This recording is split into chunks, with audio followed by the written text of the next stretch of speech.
அந்த விட்னஸ் மொத்தமாக வெளியே வந்துச்சு. அந்த 6 பேர் கையும் காலமாக பிடிபட்டாங்க. 2வது ஜட்ஜஸே முன் வந்து இந்த கேஸை வந்து ரொம்ப டீப்பாக வந்து விசாரிச்சிருக்காங்க. 3வது ஹியூமன் ரைட்ஸ் அவங்களும் முன் வந்து எல்லாமே விசாரிச்சிருக்காங்க. அப்போ என்ன அர்த்தம்? தர்மம் இன்னைக்கும் உலகத்தில் இருக்குது.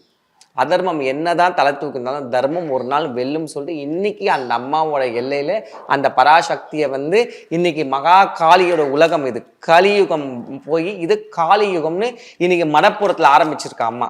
அதனாலதான் எல்லா இடத்துலையுமே இன்னைக்கு மடப்புறத்தை காளியை பத்தி நம்ம பேசி நிற்கிறோம். ஸோ இதுவும் அவளோட திருவிழா தான். பட் ஆனால் என்ன கேட்டால், என்னதான் பெண்களுக்கு வந்து நம்ம வந்து என்னதான் பெண்கள் மேலே நம்ம கருணையாக இருந்தாலும், ஆனால் பெண் புத்தி சொல்லிட்டு இந்த ஒரு பொண்ணை வச்சு நம்ம வந்து பார்த்துக்க வேண்டியதுதான். புரியுதா? பெண் புத்தி பின் புத்தி மாதிரி இது வந்து எவ்வளோ ஒரு தவறான ஒரு செயல். ஒரு பெண்ணுக்கு வந்து பொறுமை இருக்கணும், கருணை இருக்கணும்.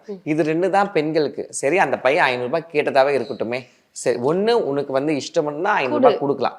இல்லையா, உன் கையில் வந்து ஃபோன் இருக்குது, ஏதோ ஒரு தவறுன்னு உணர்ந்தா ஒரு வீடியோ எடுத்து, ஏன்பா இந்த மாதிரி காசு எக்ஸ்ட்ரா கேட்குறீங்க, நீங்கள் 300 ரூபாய் சொன்னீங்க, 200 ரூபாய் சொன்னீங்க, ஏன்பா 500 ரூபாய் கேட்குங்க சொல்லி இன்றைக்கி தான் எல்லாமே. ஏமா தும்புனா கூட ஒரு விஷயத்தில் வந்துடுது வெளியே. ஒரு நடிகை இப்படி திரும்பினா உடனே வந்துடுது. எந்த ஒரு விஷயமும் ஒரு சின்ன ஒரு பக்கத்து வீட்டில் எதாவது நடந்தாலும் எது வீட்டில் இருந்தாலும் உடனே வந்து வீடியோ வர இந்த காலத்தில் எல்லாமே ஓப்பன் ஆயிடுச்சு. எதுவுமே ஹைடன்சிக்கே இல்லை. ஒரு விஷயம் தப்புனா ஒரு ஃபோன் எடுத்து உடனே வீடியோ எடுக்க தெரியாதா? வளர்ச்சி அடைய மக்களுக்கு வழிகாட்டுவதே மக்கள் நீதி மையத்தின் முதன்மை பணி.